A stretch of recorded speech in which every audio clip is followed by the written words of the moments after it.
নমস্কার। অনেক দিন পর আজ আবার vale of tales originals. Vale of tales অরিজিনালসে আজ আমাদের গল্প নিশীথ বাতি। গল্প রচনায় স্বাগতা সাহা ভৌমিক। গল্পের পরিচালনা, প্রোডাকশন ও সাউন্ড ডিজাইন আমি শীর্ষেন্দু ভৌমিক। সহযোগিতায় স্বাগতা। গল্পের পোস্টার ডিজাইন অভিব্রত সরকার। এই গল্পে আমরা 3D বাইনরাল অডিও ইউজ করেছি, তাই আপনাদের সকলকে অনুরোধ করব এই গল্পটি হেডফোনে শোনার জন্য। এবং এই প্রসঙ্গে বলে রাখি, আমরা কিন্তু আমাদের প্রায় সমস্ত গল্পেই অল্প বিস্তর 3D আবহ ব্যবহার করে থাকি, তাই বেস্ট এক্সপিরিয়েন্সের জন্য অবশ্যই হেডফোন অথবা ইয়ারফোন ব্যবহার করুন। তাহলে শুনতে থাকুন ভেল অফ টেলস অরিজিনালসে আমাদের আজকের গল্প নিশীথ বাতি।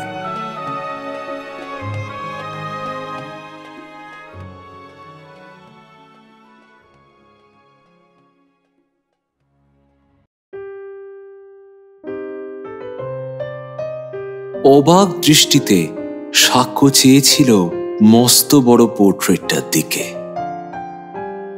কি জীবন্ত প্রাণবন্ত একটা ছবি।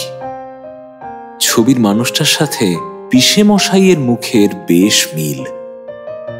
মাঝবয়সী সুঠাম দেহধারী একজন ভদ্রলোক, মাথায় ঘন কোঁকড়ানো সাদা কালো চুল, চোখের মনি পিসে মশাইয়ের মতোই ঈষৎ নীলাভ। কেবল কপাল আর দু চোখের পাশে বলিরেখার ছাপ রয়েছে। সব মিলিয়ে ভরাট মুখমণ্ডল। ছবিটারও যেন একটা নিজস্ব দৃষ্টি আছে, তাই ছবির মানুষটাও সাক্ষ্যর দিকেই তাকিয়ে আছেন। ঘরের হলদে বাল্বের আলোয় বিভোর হয়ে সাক্ষ্য পোর্ট্রেটটা দেখছিল। পিছন থেকে একটা কণ্ঠস্বর শুনে ওর সম্বিত ফিরল। ও কে জানো? হ্যাঁ, আগে না তো পিসে মশাই। উনি হলেন আমার দাদুর বাবা, মানে আমার প্রপিতামহ। মহান মানুষ ছিলেন জানো তো, অগাধ জ্ঞান ছিল ওর। ডাক্তারি, ইতিহাস চর্চা, আর্কিওলজি, ইজিপ্টোলজি, সাহিত্য, কি বাদ দি বলতো। দাদুর মুখে শুনেছি এসব একেবারে গুলে খেয়েছিলেন উনি। সাক্ষ্য নিজেও বেশ মেধাবী ছাত্র, পড়াশোনায় ওর ধ্যান জ্ঞান। স্কুল ফাইনাল পাশ করার পর কলকাতার একটা নামী কলেজেও ভর্তি হয়েছিল। কলেজের ফার্স্ট ইয়ারের পরীক্ষা শেষ হতেই ওর পিস্তুত দাদা ওকে একরকম জোর করেই নিয়ে এসেছে তার পৈতৃক বাড়িতে। সাক্ষ্যর যে এখানে আসার খুব একটা ইচ্ছে ছিল তা নয়, কারণ এর আগে প্রত্যেকবার স্কুলের ফাইনাল পরীক্ষা শেষ হতেই ও ত্রিপুরায় মায়ের কাছে চলে যেত। ওখানেই ওর মা থাকেন, ওর মামার বাড়িতে। খুব কম বয়সে স্বামীকে হারানোর পর তিনি একরত্তি ছেলেকে নিয়ে তার বাপের বাড়িতেই উঠেছিলেন। কিন্তু এবার নিয়ম ভাঙল। পরীক্ষা শেষ হতে না হতেই ওর রোহন দাদা এসে ওকে বলল, ভাই এবার তুই আমার সঙ্গে আমাদের গ্রামের বাড়িতে যাবি, কোনো কথা বলবি না, কোনো এক্সকিউজ দিবি না। আমি মামিকে ফোন করে জানিয়ে দিয়েছি তুই দিন 10 ওখানে থাকবি, তারপর আমি নিজে এসে তোকে ট্রেনে তুলে দিয়ে যাব। সাক্ষ্য আমতা আমতা করে বলল, দাদা কিন্তু। কোনো কিন্তু নয়, তুই আমার সাথে যাচ্ছিস, ব্যাস। শহুরের নামী কলেজে পড়েছিস বলে কি লায়ক হয়েছিস নাকি শহুরে বাবু, যে কটা দিন গ্রাম বাংলায় হাওয়া খেতে যেতে পারবি না? আরে বাবা, ওখানে খাটা পায়খানায় যেতে হবে না তোকে, একেবারে ইন্ডিয়ান স্টাইল। আর ইলেকট্রিসিটিও আছে, পাকা ছাদ, খাট, বিছানা সব পাবি। তুই চল তো আগে। সাক্ষ্য লজ্জা পেয়ে বলল, রোহন দা তুমি না যা তা। আরে চিরকাল তো থাকলাম ওই হোস্টেলে, কেন লেকপুল করছো বলো তো? তো সেই কথা মতো সাক্ষ্য চলে এসেছে মণিপুকুর গ্রামে। যদিও গ্রাম বললে ভুল হয়, বলা ভালো মফস্বল। সবুজ প্রকৃতির আনাগোনা থাকলেও কয়েকটা জায়গায় বেশ পাকা বাড়িঘর, দোকানপাট সব গজিয়ে উঠেছে। যদিও রোহনদের পৈতৃক ভিটে মণিপুকুরের একেবারে শেষ প্রান্তে, স্টেশন রোড থেকে অনেকটা দূরে। এদিক ওদিক কয়েকটা কুড়ে ঘর ছাড়া চারপাশটা প্রায় ফাঁকা বললেই চলে। সবচেয়ে মজার আর আশ্চর্যের ব্যাপার হলো, রোহন সাক্ষ্যকে যেমনটা বলেছিল সেই ইলেকট্রিসিটি, পাকা ছাদ, খাট, বিছানা ইত্যাদি সম্পর্কে, এখানে এসে দেখা গেল এসব থাকা তো কোনো ব্যাপারই নয়, বরং এরকম প্রাসাদোপম বাড়িতে সাক্ষ্য আগে কোনো দিন আসেনি। প্রাচীন গ্রাম বাংলার বুকে হঠাৎ দাঁড়িয়ে থাকা একটা জমিদার বাড়ির মতো বিশাল বাড়ি। রোহন ওর মা বাবার সাথে কলকাতায় থাকলেও এখানে বছরে 1-2 বার আসে। এই 5 মহলা বাড়ি বর্তমানে ভাইদের মধ্যে ভাগাভাগি হয়ে শরিকি বাড়ি হয়ে উঠেছে। একেবারে ভেতরের বাড়িটা রোহনদের, আর ওটার অবস্থাই সবচেয়ে জরাজীর্ণ। বাড়ির অন্যান্য অংশে বসতি থাকায় তার রক্ষণাবেক্ষণ হয়, কিন্তু এই অংশ একেবারেই পরিত্যক্ত। চারপাশে বট, অশ্বত্থ, আরো নানান বুনো গাছের আখড়া। রোহনরা কলকাতা থেকে এখানে এলে পরে জায়গাটার সামান্য শ্রীবৃদ্ধি ঘটে। উঠোনে ঝাঁট পড়ে, তুলসী তলায় প্রদীপ জ্বলে। রাতের খাওয়া দাওয়ার পর জানালার দিকে মুখ করে শুয়ে আছে সাক্ষ্য। পিসেমশাই এতক্ষণ এই ঘরেই ছিলেন। দেওয়ালে টাঙানো মস্ত পোর্ট্রেটটা নিয়ে তিনি নানান কথা বলছিলেন। ছবিটা পিসেমশাইয়ের প্রপিতামহ স্বর্গত প্রবীর চন্দ্র দাশগুপ্তের। রহস্য ঘন এক আশ্চর্য জীবন কাহিনী শুনল সাক্ষ্য। প্রবীর চন্দ্র নাকি হঠাৎ একদিন আশ্চর্য রকম ভাবে গ্রাম থেকে নিরুদ্দেশ হয়ে গিয়েছিলেন। বড় মাপের মানুষ হওয়ায় ব্রিটিশ পুলিশও কম হন্যে হয়নি তার জন্য। তার পাণ্ডিত্যের গুণে সেই সময় দাঁড়িয়েও বেশ কয়েকবার বিদেশের মাটিতে তার পা পড়েছিল। পিসেমশাইয়ের কথা অনুসারে ভদ্রলোক শেষবার যে বিদেশের মাটিতে পা রেখেছিলেন তা ছিল মিশর, ইজিপ্ট। তারপর ওখানে দীর্ঘ 2 বছর কাটানোর পর তিনি দেশে ফিরে আসেন। কিন্তু সেখান থেকে ফেরার পরেই ভদ্রলোকের মধ্যে নাকি কিছু অদ্ভুত পরিবর্তন লক্ষ্য করেন সবাই। দীর্ঘদিন মিশরে থাকার ফলে তার অমন ধবধবে ফর্সা গায়ের রং রোদে পুড়ে তামাটে হয়ে গিয়েছিল। তিনি নাকি প্রাচীন মিশরীয়দের মতো সাজ পোশাক করার চেষ্টা করতেন। সকলে ভেবেছিল তার বোধহয় মতিভ্রম হয়েছে। তিনি কারোর সাথেই আর বিশেষ কথাবার্তা বলতেন না বা মিশতেন না। সারাদিনই নিজেকে একটা ঘরে প্রায় বন্দি করে রাখতেন। বিড়বিড় করতেন আপন মনে। এমনভাবে কয়েক মাস কাটার পরেই ভদ্রলোক যেন কর্পূরের মতো কোথায় উবে গেলেন। অথচ এই ঘটনার ঠিক আগের দিনও তিনি তার ঘরে বইপত্র, নথি পুঁথি ইত্যাদি নিয়ে ব্যস্ত ছিলেন। সারাদিন নাকি ঘর থেকে বেরোননি। ঘরের সবুজ রঙের মোটা কড়িকাঠ থেকে মস্ত বড় একটা ফ্যান মাথার ওপর ঝুলছে। মৃদু কিন্তু জোরালো হাওয়া। মাঝে মধ্যে ভোল্টেজ ওঠানামা করায় গতি কমছে বাড়ছে। নানান কথা ভাবতে ভাবতে সাক্ষ্যর চোখে সামান্য তন্দ্রা নেমে এসেছে। ঠিক যেন স্বপ্ন আর বাস্তবের মাঝামাঝি একটা সন্ধিক্ষণ। এমন সময় কোথা থেকে যেন একটা ঝাঁঝালো গন্ধ ভেসে এলো ওর নাকে। গন্ধটা এতটাই তীব্র যে ঘুমটাই ছুটে গেল। কিসের গন্ধ এটা? মনে তো হচ্ছে কোনো কেমিক্যালের মতন, কিন্তু এমন গন্ধ এখানে কোথা থেকে আসবে? আশেপাশে তো কোনো কারখানা বা ওরকম জাতীয় কিছু নেই। রোহন দাদা ঘরে এলে পরে ওকে জিজ্ঞেস করতে হবে, কিন্তু ওর তো আবার সারাক্ষণ টিভি দেখার নেশা। এখনো ওর কাকার ঘরে বসে টিভি দেখছে। এদিক ওদিক দেখতে দেখতে সাক্ষ্যর আবার চোখ পড়ল সেই পোর্ট্রেটটার ওপর। এখনো প্রখর দৃষ্টিতে ছবির ব্যক্তিটি যেন ওর দিকেই চেয়ে আছে। কেমন যেন অস্বস্তি হলো ওর। ও মুখ ঘুরিয়ে জানালার দিকে তাকালো। বাইরে ঘন অন্ধকার। বাড়ি থেকে কিছুটা সোজা গেলেই একটা বড় পুকুর আছে। সেই দিক থেকেই একটা মিষ্টি ঠান্ডা হাওয়া আসছে ঘরে। চারদিক থেকে শুধুই শোনা যাচ্ছে ঝিঁঝি পোকার কলতান, আর দূর থেকে ভেসে আসছে একটা টিভির শব্দ, এছাড়া আর কোনো তৃতীয় শব্দ নেই। সাক্ষ্য কখন যে গভীরভাবে ঘুমিয়ে পড়েছিল ও নিজেও জানে না। হঠাৎ একটা ভ্যাপসা গুমোট গরমে ওর ঘুম ভাঙল। ও দেখল রোহনদা ওর পাশে অকাতরে ঘুমোচ্ছে। ও কখন ঘরে এসেছে কে জানে।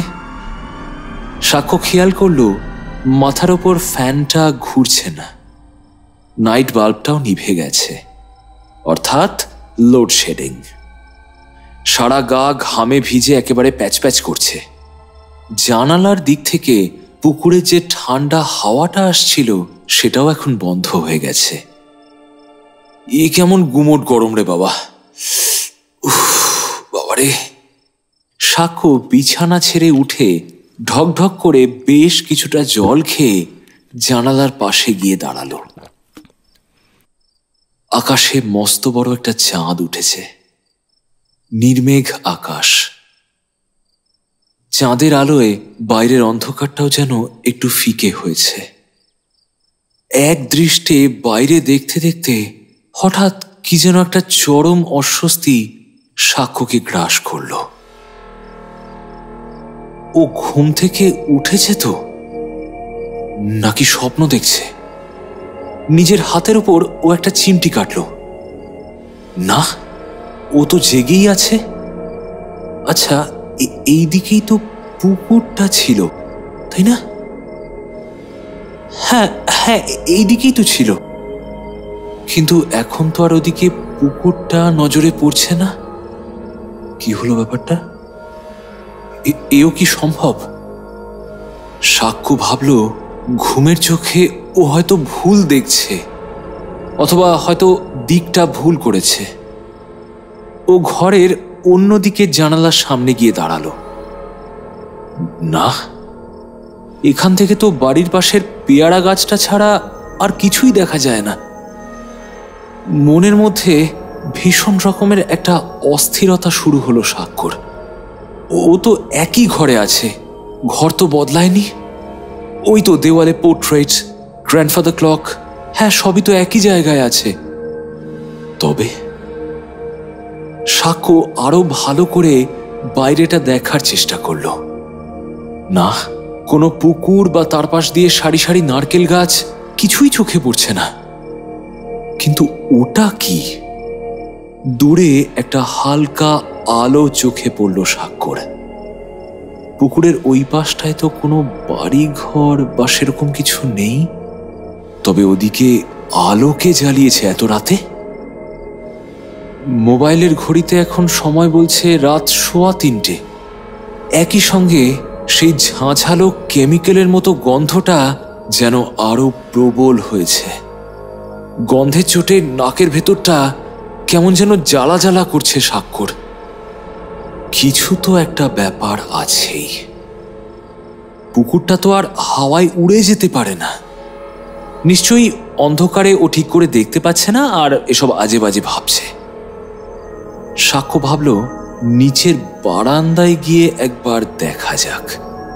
রোহনদাকে আর অযথা ঘুম থেকে তোলার কোনো মানে হয় না, থাকে ও বরং ঘুমুক। অতি সন্তর্পণে দরজা খুলে বাইরে এলো সাক্ষ্য।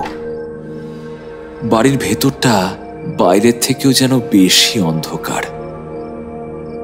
মোবাইলের টর্চটা জ্বালিয়ে ধীর পায়ে সিঁড়ি বেয়ে নামতে লাগলো ও।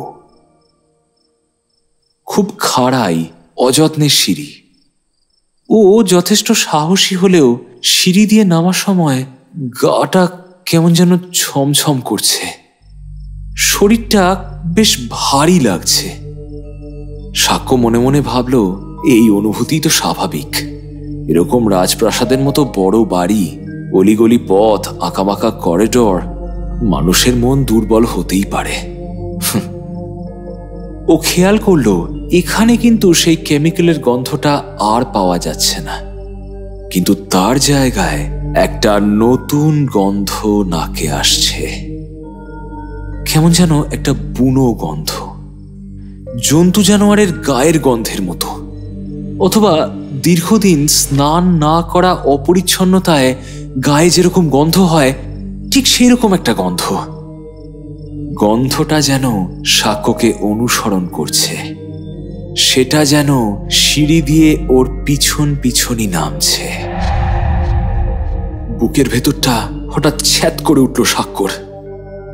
মুহূর্তে টর্চের আলোটা পিছনে ফেলল। কই, না তো কেউ তো নেই। গ্রামগঞ্জের দিকে অনেক সময় ভাম বা খটাসের উৎপাত থাকে, কিন্তু না, সেরকম কিছু তো নেই। সাক্ষ্য একটা দীর্ঘশ্বাস ফেলে নিজের মনকে একটু শান্ত করে তাড়াতাড়ি নেমে এলো একতলায়। তারপর সামনের দরজা খুলে সোজা চলে গেল বারান্দায়।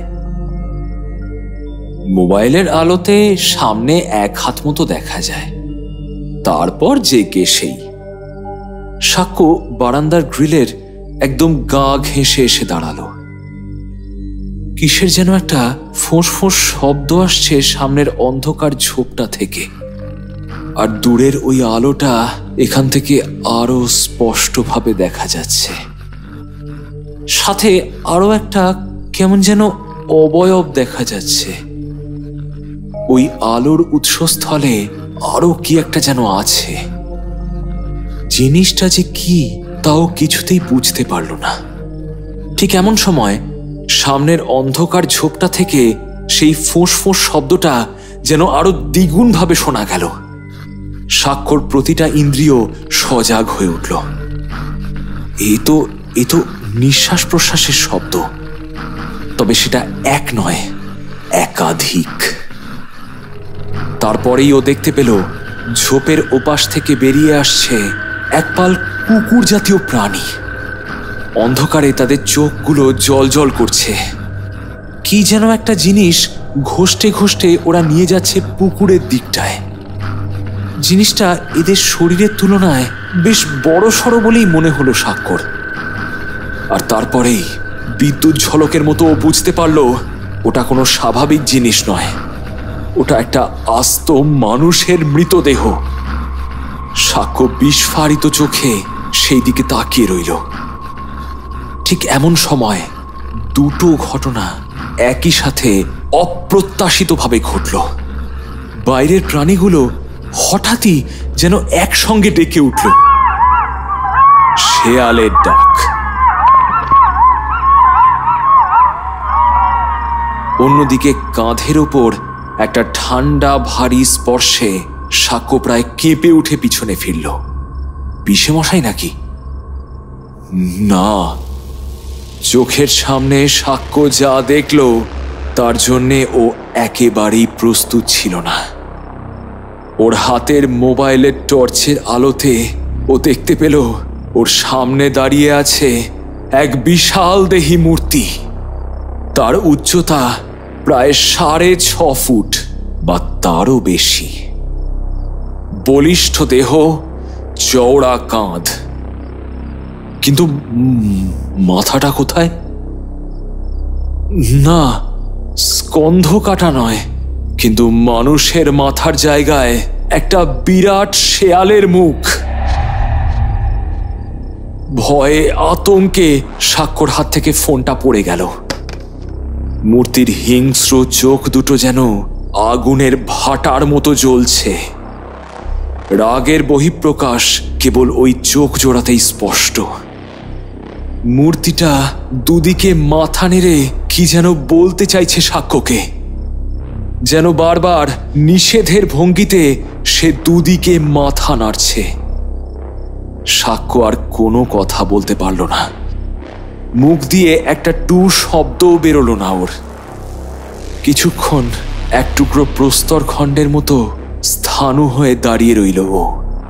কিছুক্ষণ পর সেই মূর্তি যেমন অতর্কিতে এসেছিল তেমনি অতর্কিতে বাড়ির ভেতরের অন্ধকারে অদৃশ্য হয়ে গেল। সাক্ষ্যর আর কিছু মনে নেই। ভয় পেয়েছিলে খুব? কি দেখে ভয় পেয়েছিলে? ডাক্তারবাবু জিজ্ঞেস করলেন সাক্ষ্যকে। সারা রাত সাক্ষ্য অচেতন অবস্থায় পড়েছিল বারান্দায়। ভোর রাতে রোহনের ঘুম ভাঙতে সে দেখে তার ভাই পাশে নেই। রোহন ভেবেছিল ও হয়তো বাথরুমে গেছে, কিন্তু বাথরুমেও ওকে না পেয়ে আর এক মুহূর্ত দেরি না করে বাবাকে ডাকে রোহন। মণিপুকুর প্রাকৃতিক দিক থেকে যতই সুন্দর হোক না কেন, এখানকার ভয়াবহতার কথা কারোরই অজানা নয়। বহু বছর পূর্বে প্রবীরচন্দ্র দাশগুপ্তের অন্তর্ধানের পর থেকেই গ্রামে নানান বিচিত্র ঘটনা ঘটতে শুরু করে। সেসব ঘটনার ব্যাখ্যা আজও পাওয়া যায়নি।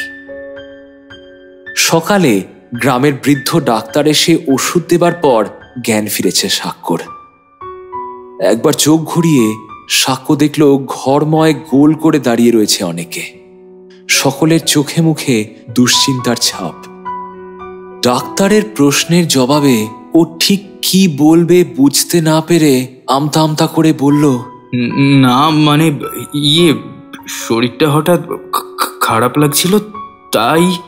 রোহন পাশ থেকে শাসনের সুরে বলল, শরীর খারাপ লাগছিল তো আমাকে না ডেকে নিচে কি করতে গিয়েছিলিস? শোন সাক্ষ্য, তুই এখানে আমার দায়িত্বে এসেছিস, যা করবি আমাকে জানিয়ে করবি।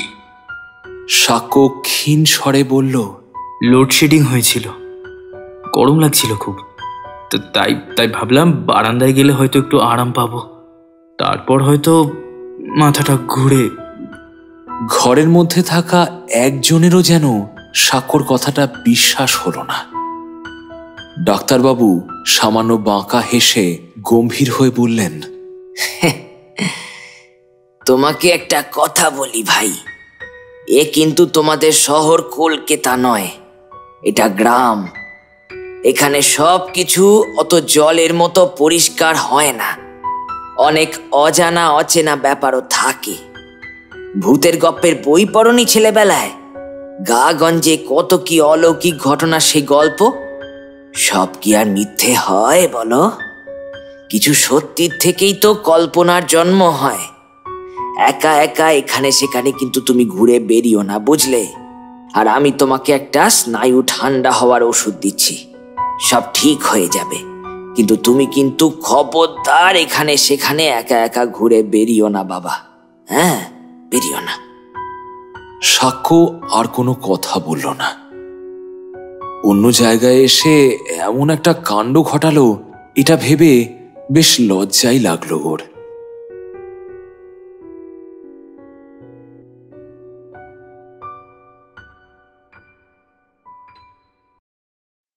দুপুরে খাওয়া দাওয়ার পর সাক্ষ্য খেয়াল করল বাড়িতে একটা থমথমে ভাব। কাল পর্যন্ত সকলের মুখে যে হাসি খুশি ভাবটা ছিল, সেটা কোথায় যেন বিলীন হয়ে গেছে। খাবার টেবিলে বসে ও শুনতে পেল পাশের ঘরে লোকজন আলোচনা করছে। গ্রামে নাকি গতকাল রাতে আবারও একটা চুরির ঘটনা ঘটেছে। টেবিলে কাউকে কিছু জিজ্ঞেস না করলেও ঘরে এসে সাক্ষ্য রোহনকে সরাসরি প্রশ্ন করল, কি ব্যাপার বলো তো? আজ সকাল থেকেই দেখছি সবাই কেমন দুশ্চিন্তায় রয়েছে, আর কি একটা চুরির কথা শুনছিলাম, কি হয়েছে গো? রোহন গম্ভীর হয়ে বলল, এ চুরি যে সে চুরি নয় ভাই, সিদেল চোর বা ডাকাত এসবের কাজ নয়। মণিপুকুরে একটা ভুতুরে ব্যাপার ঘটে মাঝে মাঝে, অন্তত এখানকার লোক তো তেমনটাই বিশ্বাস করে। বাবা তোকে প্রবীরচন্দ্র দাশগুপ্তের নাম বলেছেন নিশ্চয়ই? শুনলে অবাক হবি, প্রবীরচন্দ্র নিরুদ্দেশ হওয়ার পর থেকে এখানে লাশ চুরির ঘটনা শুরু হয়। এতকাল কেটে গেছে কিন্তু এই চুরি বন্ধ হয়নি। লাশ চুরি? লোকে তো তাই বলে, কবর থেকে উধাও হয়ে যায় লাশ। জন্তু জানোয়ারও তো লাশ তুলে নিয়ে যেতে পারে, মানে ধরো শিয়াল বা ওই ধরনের কিছু। একদমই তাই, ঠিকই বলেছিস তুই। অনেকে দেখেও যে শেয়ালের দল লাশ নিয়ে যাচ্ছে, কিন্তু সমস্যাটা তো ওইখানেই। ওরা বলে এই শেয়ালগুলোকে ধাওয়া করে নাকি ধরা যায় না, হদিশই মেলে না, আর অদৃশ্য হয়ে যায় নাকি। জানি না এগুলো গাঁজাখুরি গল্প কিনা, তাও ওই আর কি এদের বিশ্বাস।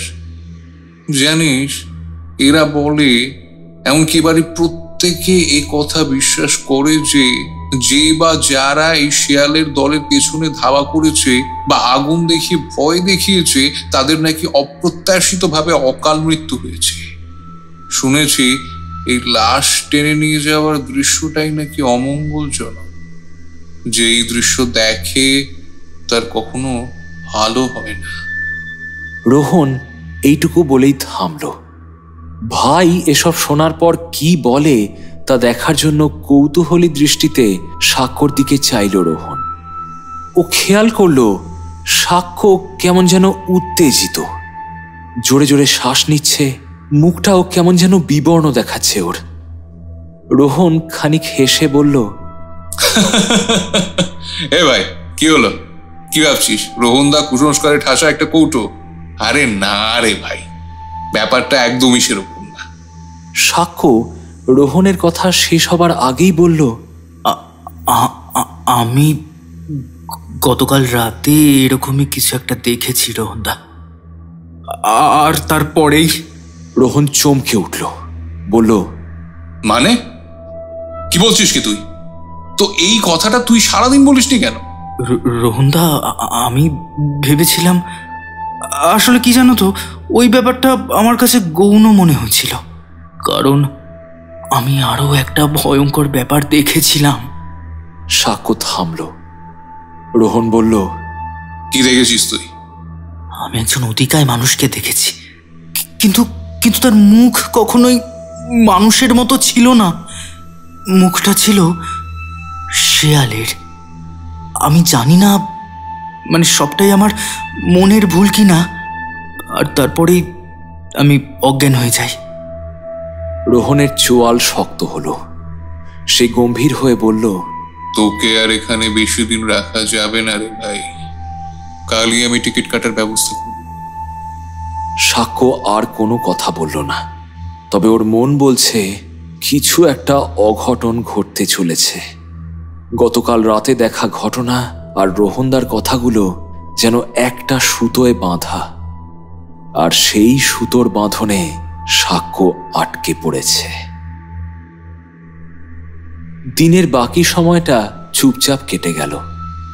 সাক্ষ্যর মনে একটা চরম কৌতূহল দানা বেঁধেছে। বারবার মনে হচ্ছে আজ রাতেও কোনো একটা এনকাউন্টার ওর জন্য যেন অপেক্ষা করছে। আজ গ্রামের বেশ কিছু লোক এ বাড়িতে এসেছিল।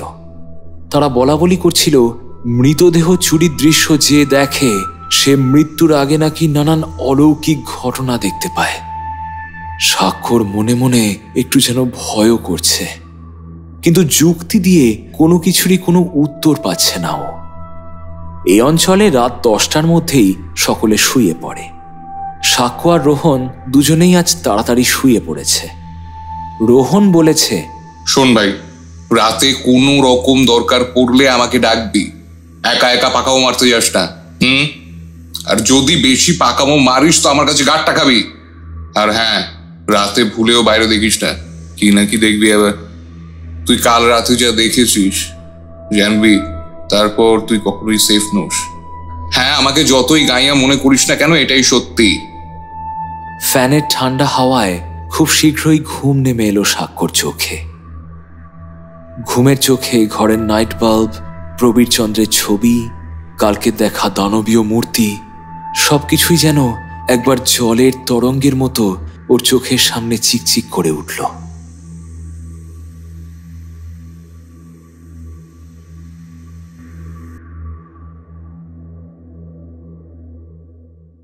কতক্ষণ অকাতরে এভাবে ঘুমিয়েছে ও জানে না, কিন্তু গভীর রাতে আবারও ঘুম ভেঙে গেল ওর। তবে আজ গরমে নয়, একটা কর্ণবিদারী শব্দে, যেন একটা বিশালাকার কাসর বাজছে। সাক্ষ্য প্রায় ছিটকে খাটের ওপর উঠে বসল। তারপর নিজের অজান্তেই ও ঘুরে বসল জানালার দিকে। ওর চোখ দুটো বাইরে কি যেন খুঁজছে। কি দেখতে চায় ও? হ্যাঁ, ও যা দেখতে চেয়েছে আজও তাই দেখতে পেল। আজ পূর্ণিমার আলোতে বাইরের অন্ধকার ম্লান হয়ে গেছে। আর সেই জ্যোৎস্না স্নাত গ্রাম্য ছবিতে সাক্ষ্য স্পষ্ট দেখতে পেল পুকুরটা আজও দেখা যাচ্ছে না। অতগুলো নারকেল গাছ যেন বাতাসে মিলিয়ে গেছে, আর সেই জায়গায় জ্বলছে অগুন্তি মশাল। আজ স্পষ্ট বোঝা যাচ্ছে পুকুরের ঠিক উপরের অংশেই মাথা তুলে দাঁড়িয়ে আছে একটা মস্ত বাড়ি। কেঁপে উঠল সাক্ষ্য। সে ঘুমন্ত রোহনের হাতটা চেপে ধরল। তারপর হিতাহিত জ্ঞান শূন্য হয়ে জোরে জোরে ধাক্কা দিতে লাগলো রোহনকে। রোহনদা, রোহনদা, রোহনদা, রোহনদা, রোহনদা, রোহনদা, প্লিজ ওঠো। রোহনদা, দেখো, তুমি একবার ওঠো, প্লিজ ওঠো। রোহন চমকে জেগে উঠে বলল, কি হয়েছে রে? ঠেলছিস কেন এভাবে? ওই দিকটা একবার তাকিয়ে দেখো। রোহন ঝাঁঝিয়ে উঠে বলল, কি দেখবো? আর তোকে যে আমি এতবার করে বললাম রাতে বাইরে তাকাবি না, তুই কাল রাতে যা দেখেছিস তারপরে তুই কখনোই সেফ নোস। তুই নিশ্চয়ই এবার বলবি বাইরে তুই এটা সেটা দেখতে পাচ্ছিস, শেয়ালটা দেখতে পাচ্ছিস, তাই তো? শুয়ে পড়।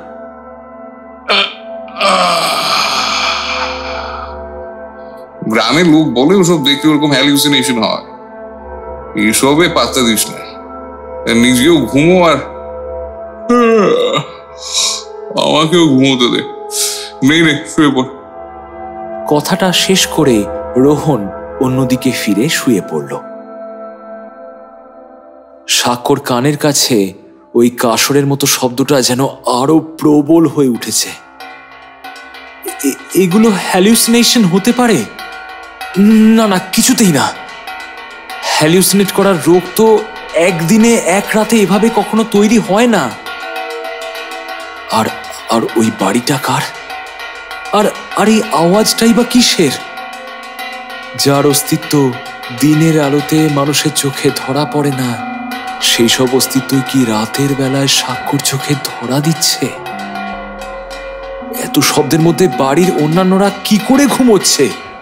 নাকি শুনতে পেয়েও ঘাপটি মেরে শুয়ে ঘুমের ভান করছে সকলে? সাক্ষ্যর মাথাটা কেমন যেন ভন ভন করছে। নিজের অস্তিত্ব, নিজের পঞ্চ ইন্দ্রিয় ওর সাথে এভাবে বিশ্বাসঘাতকতা করতে পারে না। সাক্ষ্য উঠে পড়ল। গতকাল রাতের মতোই আজও সারা ঘরে ছড়িয়ে আছে সেই চাপা অথচ উগ্র কেমিক্যালের গন্ধ। আজ যাই হয়ে যাক না কেন, ওই বাড়ির রহস্য সাক্ষ্যকে জানতেই হবে। পাছে কেউ টের পেয়ে যায়, তাই সাক্ষ্য আজ আর মোবাইলের টর্চটা জ্বালালো না। বাইরে এমনিতেই চাঁদের অনেক আলো। ঘরের বাইরে এসে ও দেখল সিঁড়ির কাছের জানালা ঘুলঘুলি দিয়ে জ্যোৎস্নার আলো করিডোরে ঢুকে একেবারে ইলিবিলি কাটছে। এক অদ্ভুত আলো আধারির রহস্যময় পরিবেশ সেখানে। এই চাপা অস্বস্তিটা না থাকলে রাতটা বেশ সুন্দর লাগত। চারপাশ প্রায় নিস্তব্ধ। সিঁড়ির কাছে আসতেই সাক্ষ্য শুনতে পেল একটা আওয়াজ আসছে, একটা পায়ের শব্দ।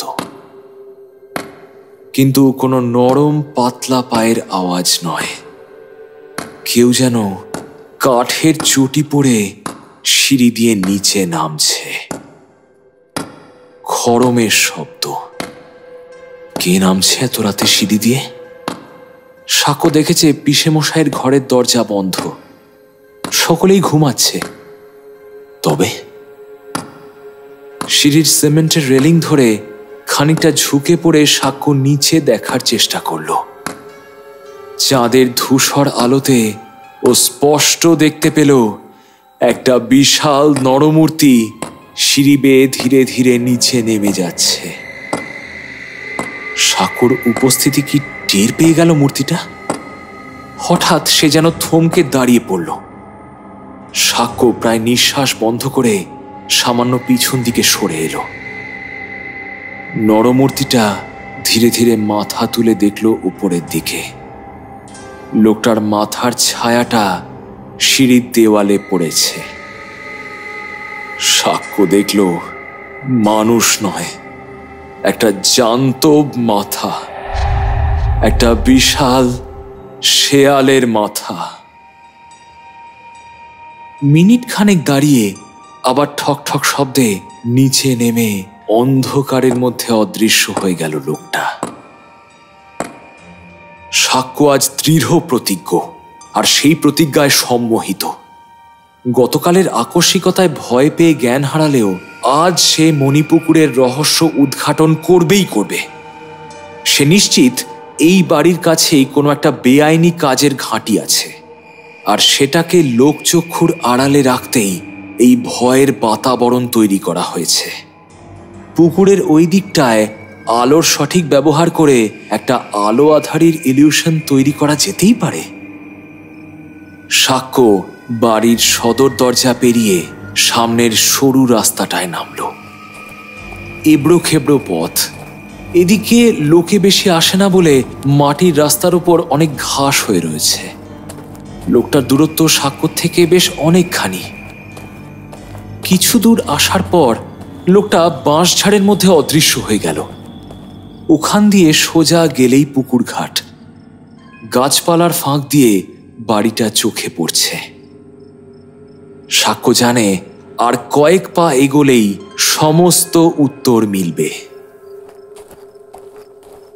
ছোট্ট বাঁশবনটা পেরিয়ে আসতেই সাক্ষ্য দেখল এ এক অন্য রাজ্য। চোখের সামনে দেখতে পেল কিছু দূরেই দাঁড়িয়ে আছে একটা মস্ত বাড়ি। তবে এ কোনো সাধারণ বাড়ি নয়, পোড়া মাটি আর পাথরের তৈরি এক সুবিশাল অতি প্রাচীন বাড়ি। বাড়ির বাইরের দেওয়ালে কয়েকটা মশাল জ্বলছে। পুকুরের জলের ওপর তীর করে কাঁপছে মশালের আলোর প্রতিচ্ছবি। সাক্ষ্য অবাক হয়ে দেখল ও যা দেখছে সবটাই যেন একতাল জমাট ধোঁয়া, তাকে সহজে ছোঁয়া যায় না। একটা ঘোরের মধ্যে সামনের দিকে এগিয়ে যেতে লাগলো সাক্ষ্য। জানা অজানার মধ্যেকার সেতুটা যেন মনের অজান্তেই ও পেরিয়ে যেতে লাগলো। পায়ের তলায় পুকুরের জলের স্পর্শ তো ও অনুভব করল না, শুধু বরফ শীতল বালির মতো কি যেন পায়ের তলায় ঠেকল। এতক্ষণ যে বাতাসটা গুমোট ছিল এখন তা হিম শীতল। ওই বাড়িটার অন্তঃস্থল থেকেই ভেসে আসছে সেই কাসর ধ্বনি। এই কাসর যেন সাধারণ কোনো পুজোর কাসর নয়, এ যেন অলৌকিক প্রাণের বার্তাবহ এক কাসর। বাড়ির সামনের উঁচু থাম দুটোর নিচে দুজন মানুষ দাঁড়িয়ে আছে। তাদের পরনের পোশাক এই 21 শতকের ঘোর বিরোধী। সেই পোশাক ধূসর ইতিহাসের পাতার মতো, প্রাচীন মিশরীয় সৈনিকের সাজ। এরকম সাজ সাক্ষ্য বইয়ের ছবিতে দেখেছে, কখনো বা পুরনো সিনেমায়। সম্ভবত এরা এই বাড়ির দ্বার রক্ষী। ক্ষণিকের জন্য মনে হলো এরা সাক্ষ্যকে দেখতে পায়নি। সাক্ষ্য হতভম্ব হয়ে তাকিয়ে রইল সামনের দিকে। মনের ভয় কেটে গিয়ে সেই জায়গায় চাপ বেঁধেছে এক অপার বিস্ময়। হঠাৎ কি যেন ভেবে সম্বিত ফিরল সাক্ষ্যর। সে এবার পিছনে ফিরল। কিন্তু এ কি? কোথায় পুকুর, কোথায় বাঁশঝাড়, আর কোথায় বা রোহনদাদের বাড়ি? এ যে দিগন্ত বিস্তৃত বালির সমুদ্র, যেন মরুভূমি। সারা শরীরে এক চরম ত্রাস ছড়িয়ে পড়ল সাক্ষ্যর। ওই লোক দুটো চোখে পড়ার আগে এখান থেকে পালাতে হবে, এখান থেকে পালাতে হবে। যত দ্রুত সম্ভব ওকে বাড়ি পৌঁছাতেই হবে। সাক্ষ্য আর এক মুহূর্ত ওখানে দাঁড়ালো না। যে পথ ধরে এতটা এসেছিল সেই দিকেই ও ছুটতে আরম্ভ করল। পায়ের তলায় ঠান্ডা বালি যেন সূঁচের মতো বিঁধছে। বেশ কিছুটা ছুটে আসার পর সাক্ষ্য অসহায়ের মতো এদিক ওদিক চাইল। কোথায় বাড়ি তার চিহ্ন মাত্র নেই, কোথাও একটা গাছ পর্যন্ত চোখে পড়ছে না। এ কোন মৃত্যুপুরীতে এসে পড়ল, এখনো যেন কিছুই বিশ্বাস করতে পারছে না ও। আকাশের দিকে তাকিয়ে সাক্ষ্য দেখল এই আকাশে চাঁদ নেই, চারপাশে নিকষ কালো অন্ধকার। সেই অন্ধকার আকাশের বুকে জেগে আছে অজস্র নক্ষত্র। চারিদিকে অপার নিস্তব্ধতা। সাক্ষ্য আবার ছুটতে আরম্ভ করল। সময় কিংবা অতিক্রান্ত পথের কোনো হিসেব নেই। ক্রমে যেন ওর দম বন্ধ হয়ে আসছে। ও কত মাইল এভাবে দৌড়ে চলবে ও জানে না, ও জানে না। সাক্ষ্য আর বেশি দূর যেতে পারল না। মাটিতে লুটিয়ে পড়ল সে। পিপাসায় আর ক্লান্তিতে শরীরটা শামুকের মতো গুটিয়ে আসছে। ধীরে ধীরে বুজে আসছে চোখের পাতা। ওর মুখ থেকে অস্ফুটে বেরিয়ে এলো একটা ডাক, মা। নিষ্প্রাণ বাতাসে উড়ছে বালি। অর্ধ অচেতন অবস্থায় ও শুনতে পেল বালির ওপর সরসর করে একটা শব্দ হচ্ছে, আর তার সাথে একটা বোটকা পাশবিক গন্ধ নাকে এলো ওর। ওর পাশ দিয়েই ছেঁচড়ে কিছু একটা নিয়ে যাওয়া হচ্ছে, আর তার থেকেই আসছে বিকট দুর্গন্ধ। আতঙ্কিত চোখে সাক্ষ্য দেখল একপাল শেয়াল মুখে করে তাদের শিকার টেনে নিয়ে যাচ্ছে।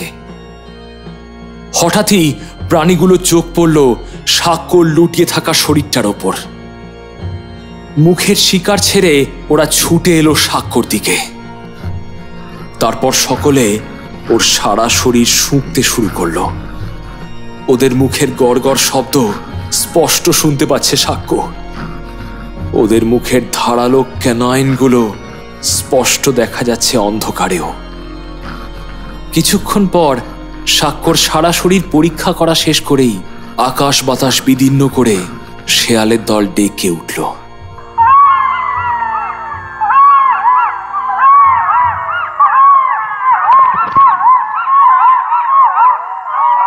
যেন উন্মত্ততা আর উৎফুল্লতার এক সমবেত উদযাপন।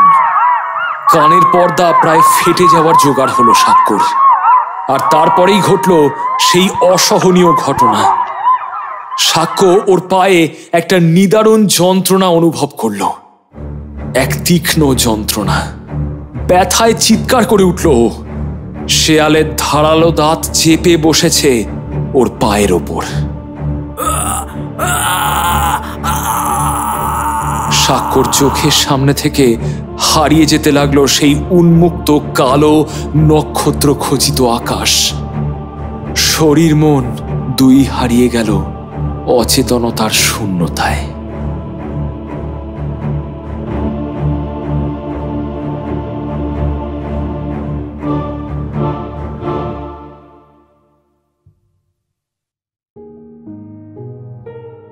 আজ প্রায় 3 দিন হয়ে গেল সাক্ষ্যর কোনো খোঁজ নেই। হঠাৎ কোথায় হারিয়ে গেল ছেলেটা? এ সেই পুরনো অভিশাপের পুনরাবৃত্তি ছাড়া আর কি হতে পারে? ঠিক এইভাবেই নিরুদ্দেশ হয়ে গিয়েছিলেন প্রবীরচন্দ্র। কোনো দিন আর ফিরে আসেননি। সারা গ্রামে সাক্ষ্যকে তন্ন তন্ন করে খোঁজা হয়েছে। পুলিশও খোঁজ চালাচ্ছে, তবে কোথাও ওর কোনো সন্ধান মেলেনি। রোহন পাগলের মতো ভাইকে খুঁজছে, কিন্তু পাচ্ছে না। কি উত্তর দেবে সে তার মামিকে? সে যে তার একমাত্র সন্তান। খোঁজ খোঁজ রবের মাঝে সকলেই মনের মধ্যে কোথায় যেন ধরেই নিয়েছে সাক্ষ্য আর কোনো দিন ফিরে আসবে না, কোনো দিন না।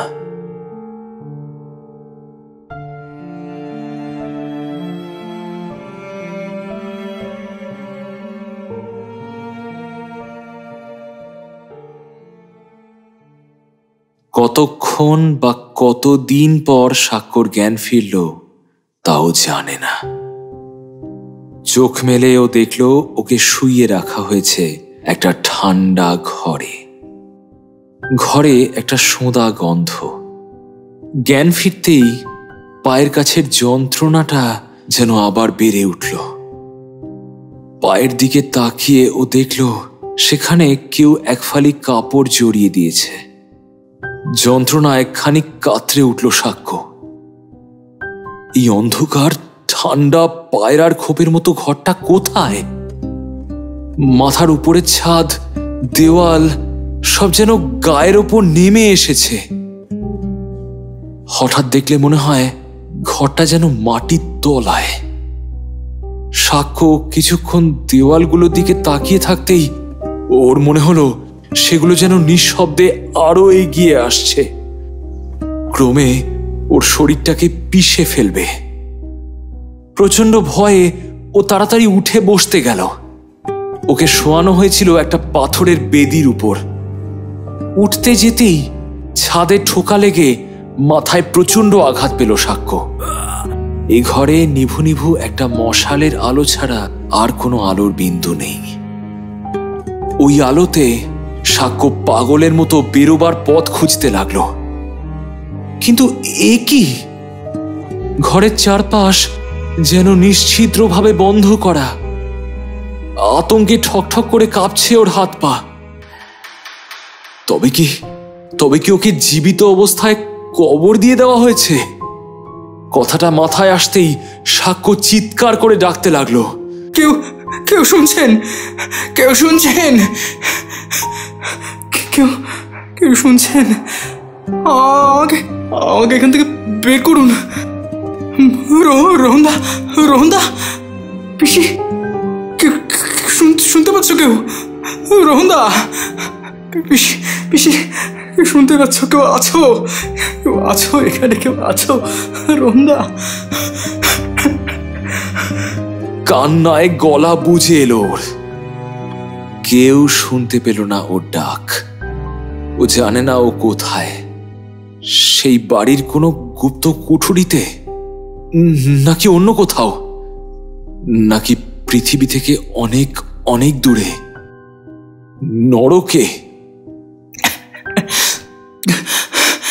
দয়া করুন, দয়া করুন। কে আছেন? কে আছেন? আমাকে বের করুন প্লিজ, দয়া করুন। ঈশ্বর, কে আছে প্লিজ? কান্নায় ভেঙে পড়ল সাক্ষ্য। কাঁদতে কাঁদতে ঠান্ডা মেঝেতে বসে পড়ল ও। কিছুক্ষণ পর ও নিজেকে সামলানোর চেষ্টা করল। উপায় একটা কিছু ওকে খুঁজে বার করতেই হবে। ওর মা বলেন বিপদের সময় মাথা ঠান্ডা রাখতে হয়। চোখ মুছে ও চারপাশটা আরেকটু ভালো করে বোঝার চেষ্টা করল। ওকে যে বেদির উপর শোয়ানো ছিল সেটার গায়ে নানান নকশা করা। শায়িত মানুষ, ফুল, পাতা, জিনিসটা কি? খানিক ভাবার পর আটকে উঠল সাক্ষ্য। এ তো একটা সার্কোফেগাস জাতীয় কিছু। মৃতদেহ রাখার পাত্র। জিনিসটা লাইমস্টোনের তৈরি। এর ভেতরে মৃতদেহ রাখলে লাইমস্টোনের সাথে বিক্রিয়ায় তাড়াতাড়ি পচন ধরে। একটা চরম অস্বস্তিকর ভাবনা সাক্ষ্যকে গ্রাস করল। ও সত্যি বেঁচে আছে তো? ওই কবরের ভেতর নেই তো? হয়তো ওটা খুললেই দেখা যাবে ওর ভেতরে ওই শায়িত। না না, এসব কি ভাবছে ও? এমন সময় হঠাৎ একটা আওয়াজে সাক্ষ্য চমকে উঠল।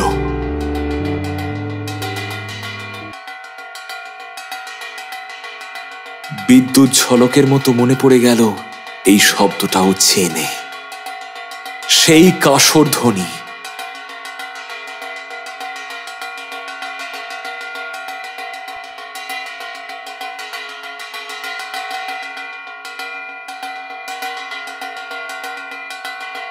মিনিট খানেক পর সেই ধ্বনি থামল। আর তারপর কিছুক্ষণ সব চুপচাপ।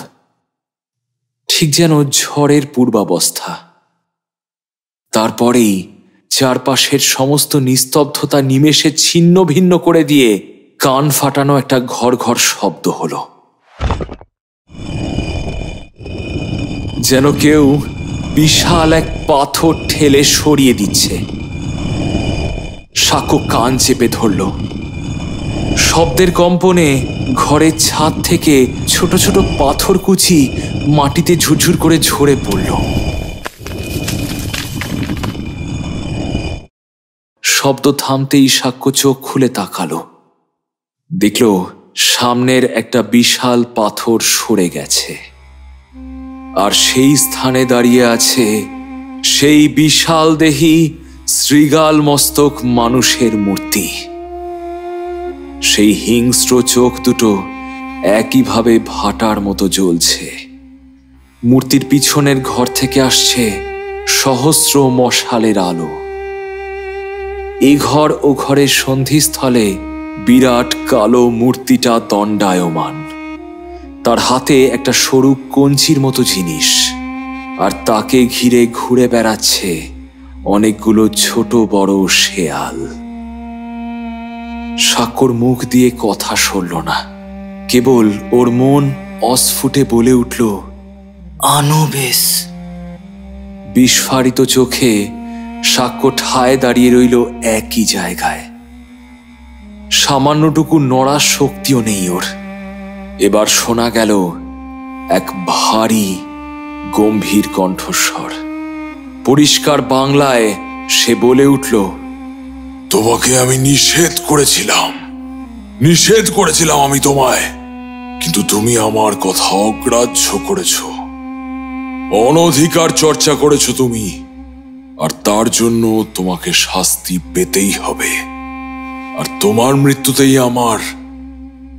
তার কথা মাঝপথেই থেমে গেল। মৃত্যু এখনো বাকি আছে? সাক্ষ্যর সারা শরীরের শিরায় শিরায় যেন এক নিদারুণ ভয়ের দাপাদাপি ছড়িয়ে পড়ল। ওর চোখের জলও শুকিয়ে গেছে। মূর্তিটা একটা ঘন্টার মতো কিছু দুবার বাজাতেই বাইরে থেকে ঘরে এসে ঢুকল দুজন লোক। এই আলো আধারির মাঝেও পরিষ্কার বোঝা গেল এরা এই সভ্যতার মানুষ নয়। তাদের হাতে নাম না জানা অস্ত্র। এরা যেন 4-4,500 বছর আগের মিশরীয় দূত, যারা পৃথিবীর কোনো এক প্রান্তে আজও রয়ে গেছে মানুষের অগোচরে।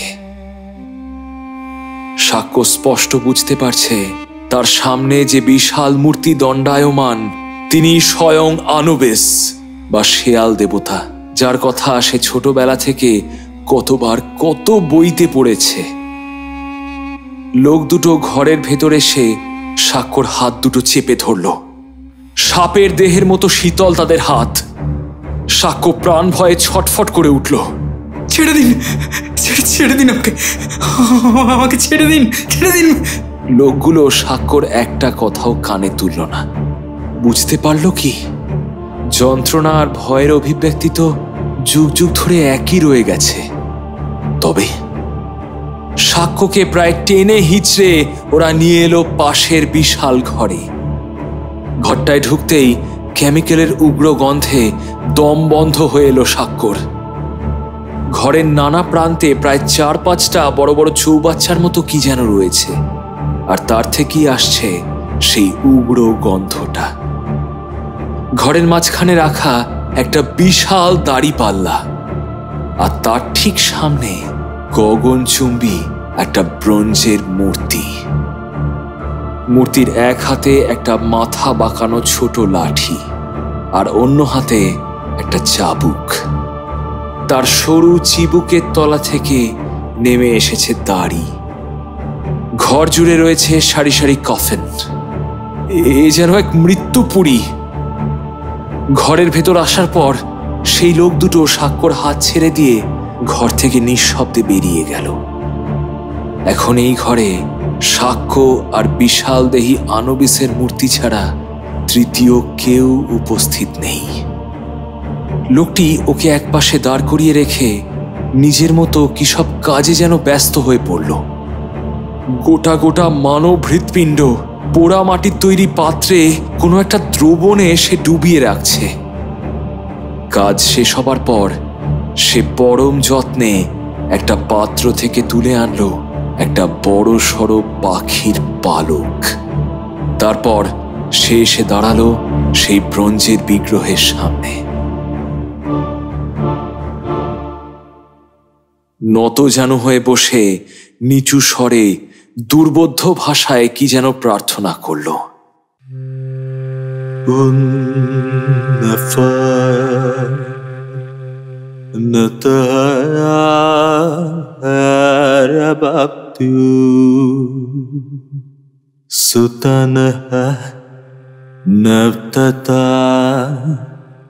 सभी है सतवना अनुसार अनुसार अनुसार unta fanti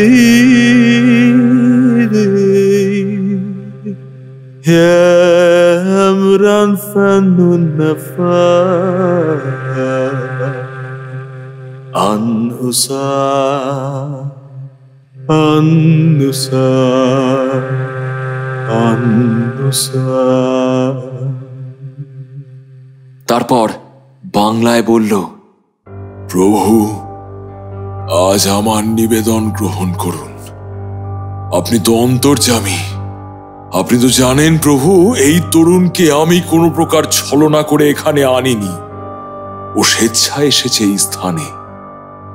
ওকে নিষেধ করা সত্ত্বেও সময় ও কালের গণ্ডি পার করে ও নিজে এসে ধরা দিয়েছে অনন্ত সময়ের মাঝে আমাদের এই এক টুকরো প্রার্থনা ভূমিতে। কথা শেষ করে লোকটা তার হাতের পালকটা দাড়িপাল্লার সামনে শুইয়ে রাখল। তারপর যেটা ঘটল সেটার জন্য সাক্ষ্য একেবারেই প্রস্তুত ছিল না। প্রায় 10-12টা বিশালাকার হিংস্র শেয়াল এসে ঢুকল ঘরে। তাদের উন্মত্ত আচরণে মনে হচ্ছে প্রভুর আদেশ পেলেই মুহূর্তে তারা সাক্ষ্যকে ছিঁড়ে ফেলবে। কিন্তু এমন আক্রমণাত্মক অবস্থাতেও ওরা সাক্ষ্যকে কিছু করল না। সাক্ষ্যর পাশ দিয়ে এসে হাজির হলো সেই দাড়িপাল্লার সামনে। তারপর সবাই মিলে একসাথে পাথুরে মেঝে আঁচড়াতে কামড়াতে শুরু করলো। কি করতে চাইছে এরা? এরকম কিছুক্ষণ চলার পরেই মেঝের ঠিক তলা থেকে একটা দানবীয় চিৎকার ভেসে এলো।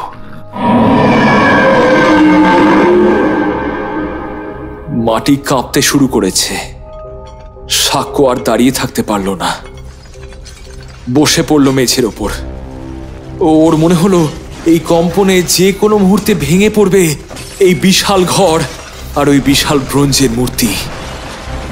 মেঝের উপর থেকে ধীরে ধীরে একটা পাথর সরে যাচ্ছে, আর সেইখান থেকে উঠে আসছে এক নারকীয় দানব। সাক্ষ্য অবাক হয়ে দেখল পশুটার মাথাটা কুমিরের মতো আর শরীরের বাকি অংশ জলহস্তির মতো।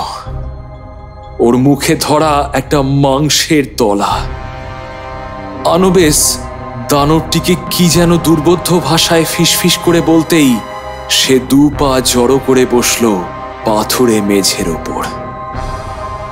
সব শান্ত হতেই লোকটি একটা ছোট্ট কাঠের বাক্স থেকে বার করে আনলো একটা সূচাগ্র নল, একটা পাথর আর কয়েকটা দ্রবণ ভর্তি ছোট কৌটো। তার ঘণ্টার ধ্বনির শব্দ পেয়ে আবারও ঘরে প্রবেশ করল সেই 2 জন লোক। তারা প্রথমেই এসে ঘরের প্রত্যেকটা মশাল একে একে নিভিয়ে দিল। কিসের সাজসজ্জা চলছে এসব? সাক্ষ্য এসবের কোনো অর্থই বুঝতে পারল না।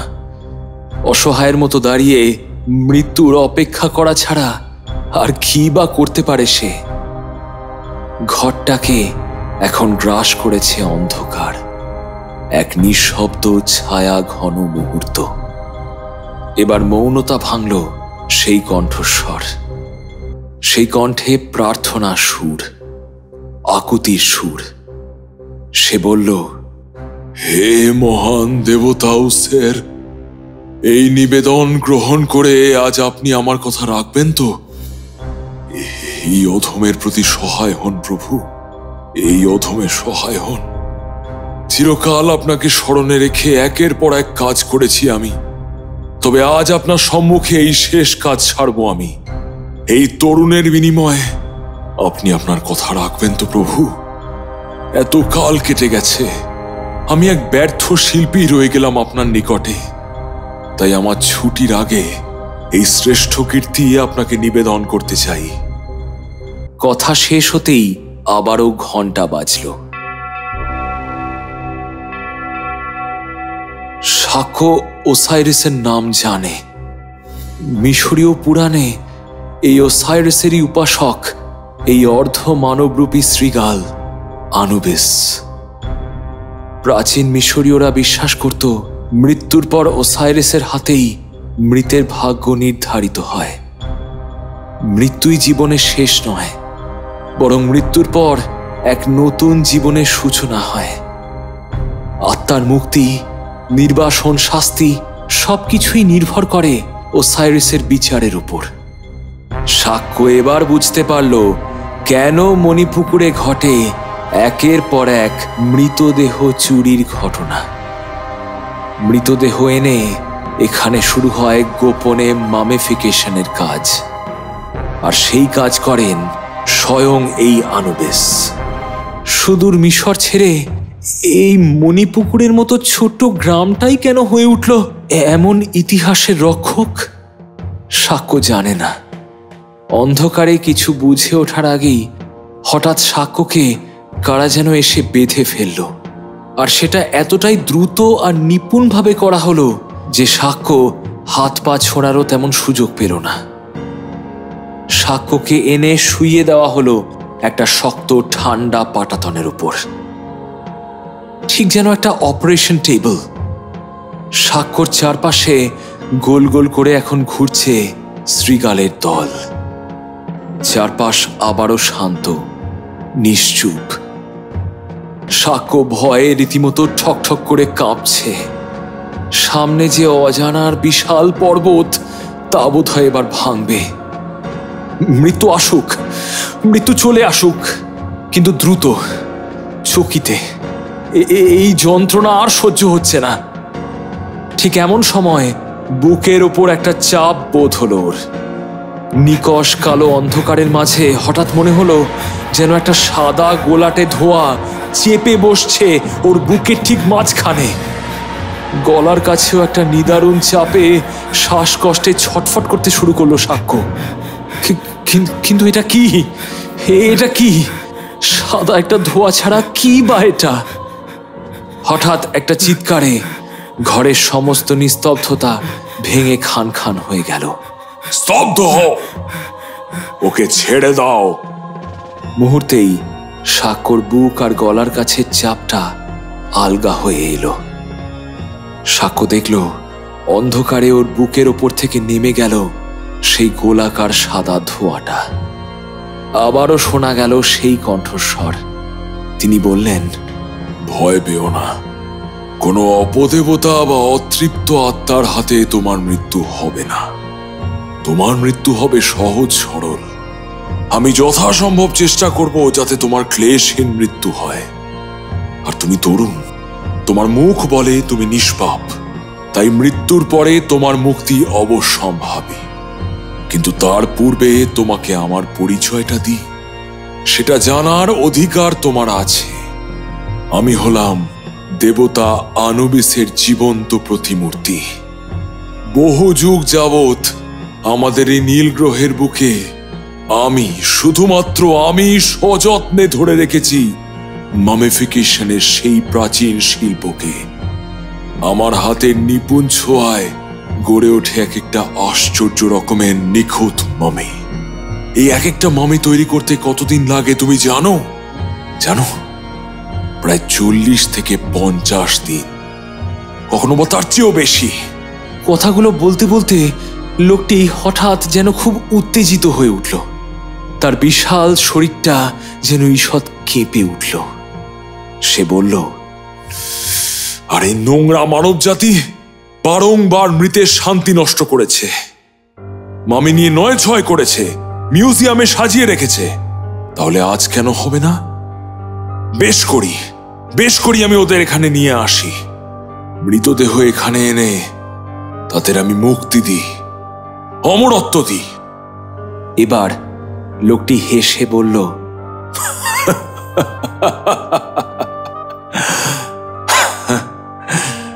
তুমিও পেতে পারো অমরত্ব।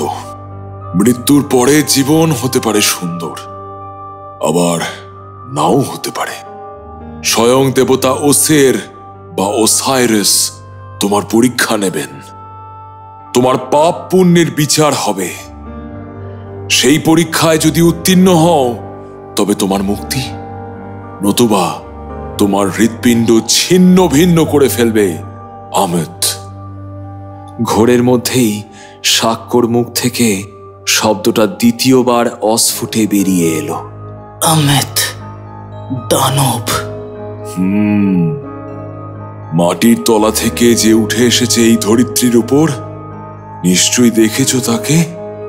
কুমির আর জলহস্তি উভয়ের সঙ্গে সাদৃশ্য আছে তার চেহারায়। প্রভুর সামনে রাখা দাড়িপাল্লায় ওজন করা হবে তোমার হৃৎপিণ্ড। একদিকে থাকবে দেবী মা আতের মুকুটের পালক, অন্যদিকে তোমার হৃদযন্ত্র। ওজনে তোমার হৃৎপিণ্ড যদি পবিত্র পালকের তুলনায় হালকা হয় তবে মৃত্যুর পরে তোমার জীবন হবে সুন্দর। দেবী মা আত কে জানো? সত্যের আর ন্যায়ের দেবী। এই ওজনের পরীক্ষায় তুমি যদি উত্তীর্ণ হতে পারো তাহলে তোমার মৃত্যু পরবর্তী জীবন হবে সুসংহত, শান্তিপূর্ণ। না হলে তোমার মুক্তি নেই। অমৃতের শিকার হবে তোমার আত্মা, তোমার হৃৎপিণ্ড। নরক দেখবে তুমি তখন, নরক। দ্বিতীয়বার যন্ত্রণাময় মৃত্যু ঘটবে তোমার, যার থেকে কোনো পরিত্রাণ নেই। শাক্যর মনে এলোমেলো ভাবে ভাবনাগুলো ভিড় করছে। ও পাপ করেছে। বেশ কতগুলো অমীমাংসিত অন্যায়ের বোঝা যেন বুকের কাছে দলা পাকিয়ে উঠছে। স্কুলে একবার বিনা অপরাধে শুধুমাত্র ওর দোষেই মার খেয়েছিল ওর বন্ধু সৌহৃদ। হ্যাঁ, মাকেও তো ও কতবার মিথ্যে কথা বলেছে, আরো কত কিছু। এগুলো কি তবে পাপ? ওর কি তবে মুক্তি মিলবে না? চিরকাল এই অন্ধকারে চাপা পড়ে থাকতে হবে। শাক্যর গলার কাছে রক্ত জমাট বাঁধছে। অন্ধকারের বুক চিরে আবারও ভেসে এলো ঘণ্টার ধ্বনি, আর সাথে সাথেই ডেকে উঠল শেয়ালের দল।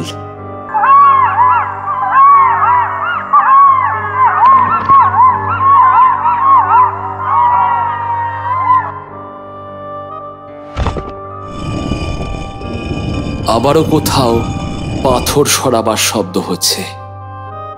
এই ঘর সম্পূর্ণ ফাঁকা করে দিয়ে তবেই শুরু হবে মামিফিকেশনের কাজ।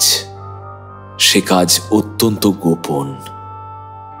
আবারও মশাল জ্বালানো হলো। সে আকস্মিক আলোতে চমকে উঠল শাক্য। এতক্ষণ অন্ধকারে চোখ সয়ে গেছিল, তাই আলোর ধাক্কায় চোখটা সইতে সামান্য সময় লাগলো ওর। কে দাঁড়িয়ে আছে তার সামনে?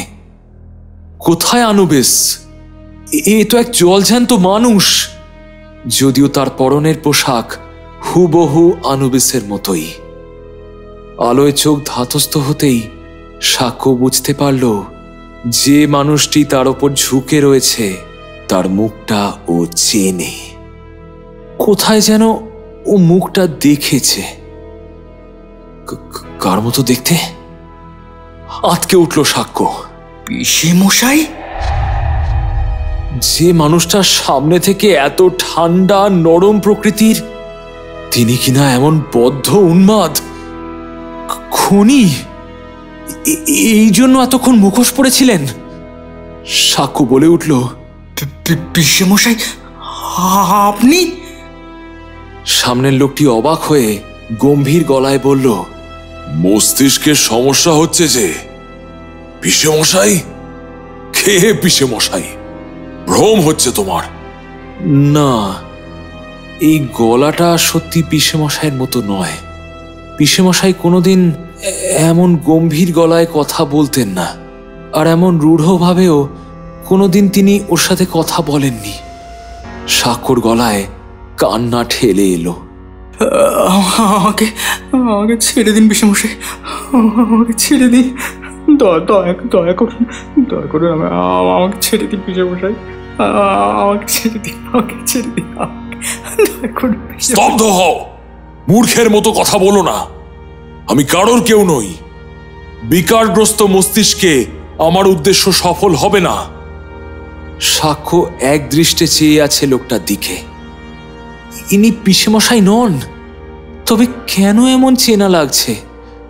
লোকটা এবার অস্থির হয়ে জিজ্ঞেস করল, তুমি আমাকে এইরকম সম্বোধনে কেন ডাকলে? পিসেমশাই কেন বললে বলো? সাক্ষ্য ভয়ে চুপ করে রয়েছে দেখে লোকটা ধমকের সুরে বলল, চুপ করে আছো কেন? উত্তর দাও। আচ্ছা, একটা কথা বলো তো, তুমি ওই দাশগুপ্ত বাড়িতে কি করছিলে? কেন এসেছিলে তুমি ওখানে? আমি সাক্ষ্য, রোহনদা। কেন এসেছিলে ও বাড়িতে? তোমাকে কেউ বারণ করেনি অন্ধকারে রাতে একা একা ঘুরে বেড়াতে? বেড়াতে এসেছিলাম আমার পিসির বাড়ি। লোকটা এবার স্তব্ধ হয়ে গেল, চমকে খানিকটা পিছিয়ে গেল পিছন দিকে। হাত থেকে নামিয়ে রাখলো সূচাগ্র নল, কঞ্চি আর পাথরের টুকরো। মশালটাও একপাশে দাঁড় করিয়ে রাখলো। তারপর সাক্ষ্য শুনতে পেল একটা অসহায় কান্নার আওয়াজ। লোকটা কাঁদছে আর বলছে, প্রভু, প্রভু, আমি পারবো না, আমি পারবো না। আমি জানি এর শাস্তি আমাকে পেতে হবে। আপনাকে নিবেদন করা প্রসাদ আমি ফিরিয়ে নিতে বাধ্য হচ্ছি প্রভু। এর ফল কতখানি ভয়ঙ্কর হবে তা আমি জানি। ক্ষমা করুন প্রভু, করুণা করুন, করুণা করুন, করুণা করুন। কিছুক্ষণ পর লোকটা আবার ফিরে এলো সাক্ষ্যর কাছে। সাক্ষ্যর মুখে সামান্য জল দিল। মুহূর্তেই যেন প্রাণটা জুড়িয়ে গেল ওর। যে মানুষটা কিছুক্ষণ আগেও স্বয়ং মৃত্যুরূপে তার সামনে এসে দাঁড়িয়েছিল, তিনি এখন কত শান্ত, সৌম্য আর দয়ালু।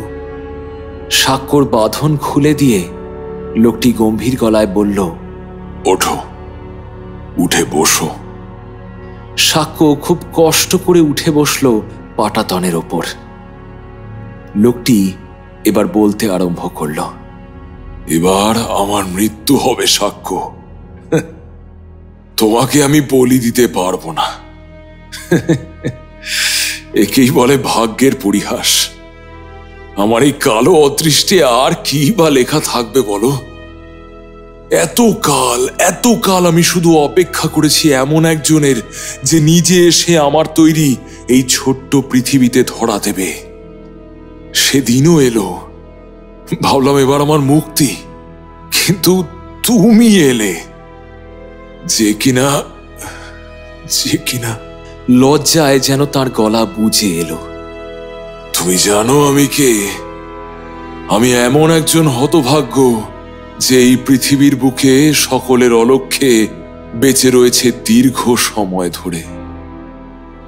আমার সন্তানেরাও কেউ বেঁচে নেই আজ, তবু দেখো আমি রয়ে গেছি। আমার অমরত্বের লোভ, গবেষণা, আকাঙ্ক্ষা, এই সব কিছু আজ আমার এই পরিণতির জন্য দায়ী সাক্ষ্য। এই সব কিছু আমার আজকের এই পরিণতির জন্য দায়ী। সাক্ষ্য কোনো কিছুরই কোনো অর্থ বুঝতে পারছে না, কিন্তু জিজ্ঞেস করার সাহস বা শক্তি কোনোটাই ওর নেই। লোকটি এবার বলল, আমিও মানুষ। আমার নাম প্রবীর চন্দ্র দাশগুপ্ত। আমি তোমার পিসে মশাইয়ের প্রপিতামহ। যুগ কেটেছে, আমি মরিনি। কতকাল এই পৃথিবীতে রয়েছি, তবে মনুষ্য চক্ষের আড়ালে, এই অন্য পরিসরে, এই অন্য মাত্রায়। বহু বহু বছর পূর্বে আমার প্রভু উসের বা ওসাইরেসকে তুষ্ট করে আমি অমরত্ব লাভ করেছিলাম। তাকে কথা দিয়েছিলাম, পৃথিবী বদলে যাক, সভ্যতার পর সভ্যতা ধ্বংস হয়ে যাক, তবুও আমি এই মামিফিকেশনের শিল্পকে নিজের হাতে বাঁচিয়ে রাখব। যা প্রকৃতির নিয়মে পৃথিবীর বুক থেকে বিলীন হয়ে গেছে, তাই নিয়েই আমার কারবার। তবে কি জানো তো, সবশেষে আমি মানুষ। এই অন্ধকার আর কতদিন সহ্য করব? এই জীবন থেকে আমি মুক্তি চাইছিলাম। আমি সহ্য করতে পারছিলাম না এই জীবন। কিন্তু আমার মুক্তির জন্য যে দাম দিতে হবে, সে তো অনেক। আমাকে মুক্তির উপায় দিলেন প্রভু। জানালেন, যেদিন এক তরুণ নিজে এসে ধরা দেবে আমার এই গুপ্ত পৃথিবীতে, তখন তার মামিফিকেশন আমি করব প্রভুকে সাক্ষী রেখে। সেই তরুণের হৃদয় হবে স্বচ্ছ, পরিষ্কার। ব্যাস, তাহলেই আমার এই বন্দি দশা শেষ হবে। সাক্ষ্য বাকরুদ্ধ। এখন ও পরিষ্কার দেখতে পাচ্ছে লোকটার মুখ। না, সত্যি পিসে মশাই নন, তবে মুখের মিল আছে। বয়স বেশি নয়, কত হবে, 50-51। রোহনদের বাড়ির ঘরে টাঙানো সেই পোর্ট্রেটটাই যেন হঠাৎ রক্ত মাংসের শরীরে রূপান্তরিত হয়েছে। মশালের আলোয় স্পষ্ট দেখা যাচ্ছে ও নীল চোখ দুটো ছলছল করছে, অনুতাপের আভা তার শান্ত দৃষ্টিতে। প্রবীর চন্দ্র বললেন, সাক্ষ্য, তুমি যাতে এখান থেকে বেরোতে পারো তার ব্যবস্থা আমি করে দেব। যদিও কাজটা হবে অত্যন্ত কঠিন, অত্যন্ত কঠিন। কারণ এই মরুভূমিতে যে একবার প্রবেশ করে, তার বেরোবার কোনো পথ থাকে না। তুমি আমার পরিবারের একজন, আর যাই করি, নিজের পরিবারের সাথে হেন বিশ্বাসঘাতকতা আমি কখনো করতে পারবো না। তোমার পিসি আমাদের দাশগুপ্ত পরিবারের লক্ষ্মী, তাই তোমার জীবন আমি এভাবে শেষ করে দিতে পারবো না সাক্ষ্য। আমার মস্ত ভুল হয়ে গেছে। ও বাড়িতে রাতের অন্ধকারে আমি যাই, এখনো যাই আমার ঘরে। লোকে ভাবে আমি বোধহয় আত্মা, সকলে ভয় পায়। সেদিন তোমাকে যখন প্রথম দেখি, আমি জানতাম না তুমি কে। সাক্ষ্য এবার সামান্য সাহস সঞ্চয় করে বলল, আমি জানতাম না আমি কি চরম ভুল করে ফেলেছি। কৌতূহলবশত করেছি যা যা করেছি। আপনি বললেন আপনি আমাকে রক্ষা করবেন, কিন্তু আপনি ফিরবেন না। ভদ্রলোক এবার জোরে হো হো করে হেসে উঠে বললেন,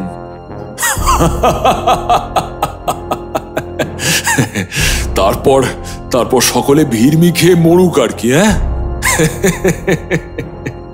তারপর আবারও গম্ভীর হয়ে বললেন, তার কোনোদিনই সম্ভব নয় সাক্ষ্য।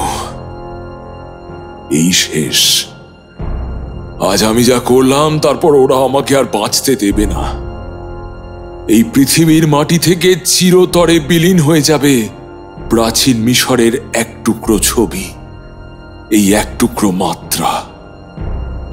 আর সেটাই হওয়া উচিত। এভাবে আর কতদিন? তাহলে আপনার মুক্তি? মাথা নাড়লেন প্রবীরচন্দ্র। ক্ষীণ কণ্ঠে বললেন, কে মুক্তি দেবে আমাকে? কে? যে প্রভুর সাথে বঞ্চনা করলাম তিনি? হ্যাঁ, মুক্তি আমার হবে না সাক্ষ্য। এই পৃথিবীতে আবারও আমাকে ফিরে আসতে হবে। তবে মনুষ্য জীবন আমি হয়তো আর পাবো না। হয়তো পাখি কিংবা কীট হয়ে ফিরে আসব। আমার এই পাপের শাস্তি হিসেবে আমার পরিবারের উপরেও নেমে আসবে অভিশাপ, যার কবল থেকে কেউ মুক্তি পাবে না, কেউ না। সাক্ষর দিকে হাত বাড়িয়ে দিলেন আনুবেস ওরফে প্রবীরচন্দ্র দাশগুপ্ত। বললেন, এসো, নেমে এসো। সাক্ষ্য দুর্বল পায়ে পাথুরে পাটাতনের উপর থেকে নেমে এলো। প্রবীরচন্দ্র এবার আর কোনো ঘন্টা বাজালেন না। মশালের আলোয় অন্ধকার কেটে সাক্ষ্যকে সঙ্গে করে নিয়ে এলেন একটা মস্ত বড় পাথরের সামনে। তারপর এক অদ্ভুত কৌশলে সেই পাথরটা পাশে ঠেলে সরালেন তিনি।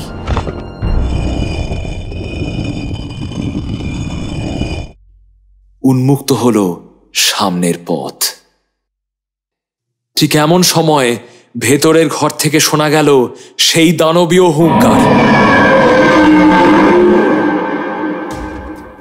প্রবীরচন্দ্র আর সাক্ষ্য দুজনেই চমকে উঠলেন। প্রবীরচন্দ্র অস্থির হয়ে বলে উঠলেন, সাক্ষ্য, সাক্ষ্য, আর সময় নেই, আর সময় নেই। তোমাকে এবার যেতে হবে। যত দ্রুত সম্ভব সোজা দৌড়ো। আগামীকাল সকালের মধ্যে তোমাকে পৌঁছতেই হবে সেই পুকুর ঘাটে। পথ কিন্তু কম নয়। যদি সেখানে পৌঁছতে পারো তবে তোমাকে ওরা অচৈতন্য অবস্থায় সেখানে খুঁজে পাবে। আর সামনে যাবার সময় একবারও কিন্তু ভুলেও পিছনে ফিরে দেখো না, একবারও না। তাহলে কিন্তু আমি আর তোমাকে কোনোভাবেই বাঁচাতে পারবো না। এত কষ্ট কেন হচ্ছে সাক্ষর? কেন মনে হচ্ছে প্রবীরচন্দ্রকে একা ফেলে সে কিছুতেই বাড়িতে ফিরতে পারবে না? সাক্ষর দু চোখ বেয়ে নেমে আসছে জলের ধারা। সে ব্যাকুল কণ্ঠে বলল, আপনিও চলুন না, চলুন, দয়া করে আমার সঙ্গে চলুন। যা বলছি শোনো, আর এক মুহূর্ত দেরি করো না। যাও, যাও। সাক্ষ্যকে একটু সামনের দিকে ঠেলে দিলেন প্রবীরচন্দ্র। ঘরের ভেতর থেকে অনবরত ভেসে আসছে হুঙ্কারের শব্দ। আমথের হুঙ্কার। প্রভু ওসাইরাস এত বড় ধৃষ্টতা মেনে নিতে পারেননি। তার উদ্দেশ্যে উৎসর্গীকৃত প্রসাদ প্রবীরচন্দ্র ছিনিয়ে নিয়েছেন। সাক্ষ্য ছুটতে আরম্ভ করল। সে আর কিছুতেই পিছনে ফিরে দেখবে না। অন্ধকার আকাশের তলায় এক রাশ কালো বালির উপর দিয়ে ক্রমাগত ছুটতে লাগলো সে। ভোর হবার আগেই তাকে যেভাবেই হোক পৌঁছতে হবে সেই পুকুর ঘাটে। পিছন থেকে সে প্রবীরচন্দ্রের মর্মভেদী আর্তনাদ শুনতে পাচ্ছে।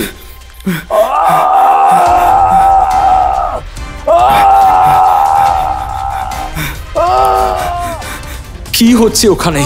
কেন তিনি এভাবে চিৎকার করছেন? তবে কি সেই দানব আমেত? সাক্ষ্য আর ভাবতে চায় না। সাথে শেয়ালের কর্ণবিদারী অতিলৌকিক চিৎকার, যার কোনো বিরাম নেই।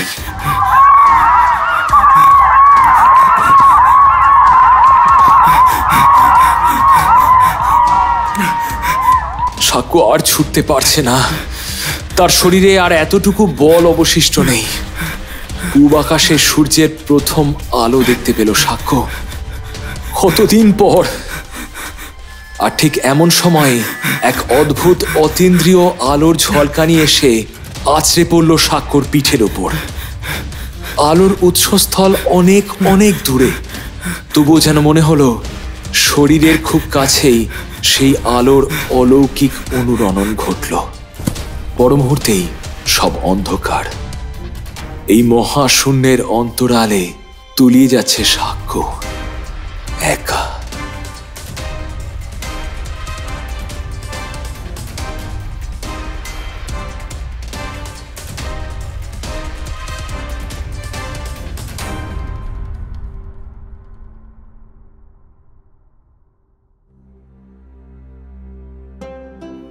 সাক্ষর মা এখন আর ত্রিপুরায় থাকেন না।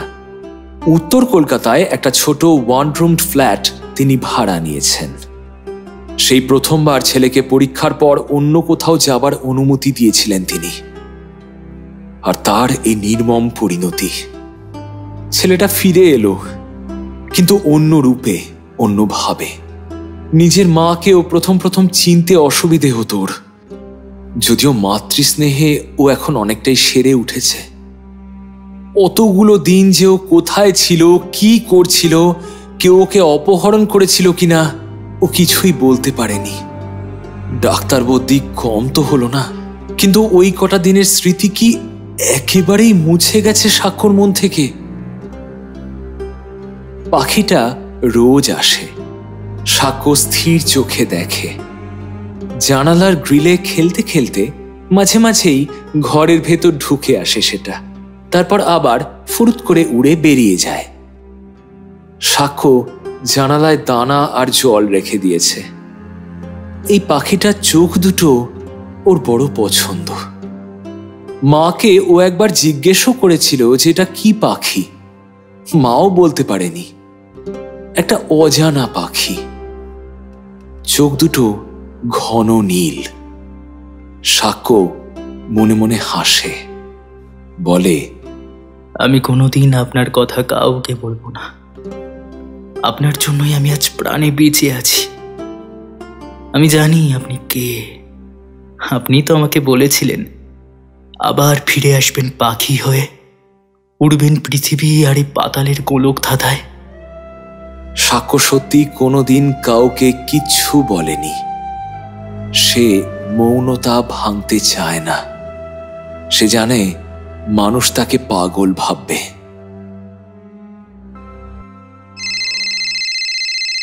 মায়ের মোবাইল ফোনটা বাজছে। পাশের ঘর থেকে মায়ের গলা পেল সাক্ষ্য। হ্যালো, হ্যাঁ অপর্ণা, বলো। কি বলছো কি? মানে কখন? শুনেই তো আমার হাত পা কাঁপছে গো। সাক্ষ্য যেন আন্দাজ করতে পারল কি খবর আসতে পারে। নিশ্চয়ই কোনো খারাপ খবর। ও উত্তেজিত হলো না। আবারও মায়ের ভয়ার্ত গলা শুনতে পেল। গ্রামের পুকুরে কুমির কোথা থেকে আসবে? গ্রামের লোকজন দেখেছে জন্তুটাকে? এ কার অভিশাপ লাগলো বলো তো? একের পর এক খারাপ ঘটনা। আমার ছেলেটা এরম হারিয়ে গেল, তারপর থেকে তো কথাই বলে না, একদম চুপচাপ হয়ে গেছে। আর তারপর আবার দাদার এরকম। আচ্ছা শোনো, কলকাতায় হসপিটালে পৌঁছেই আমাকে ফোন করবে কিন্তু। আমি পৌঁছে যাব। নিজেকে সামলাও অপর্ণা, শক্ত করো মনকে।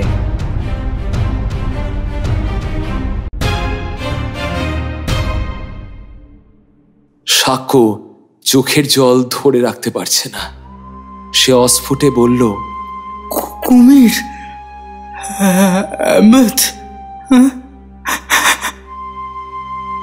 পাখিটা এখনো জানালার উপর বসে আছে, তবে স্থির হয়ে।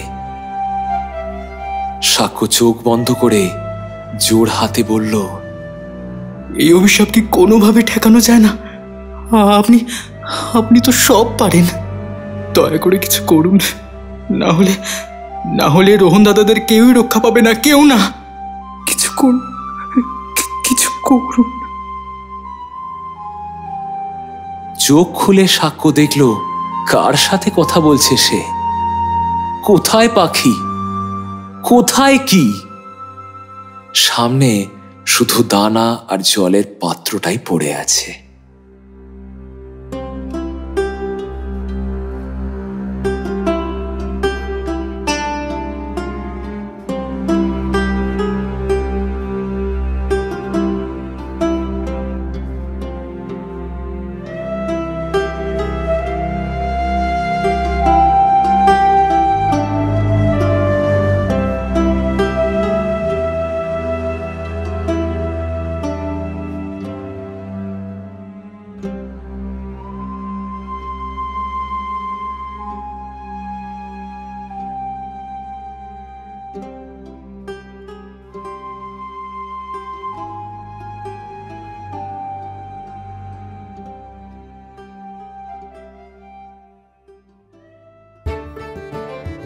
শেষ হলো ভেল অফ টেলস অরিজিনালসে আমাদের আজকের গল্প নিশীথ বাতি।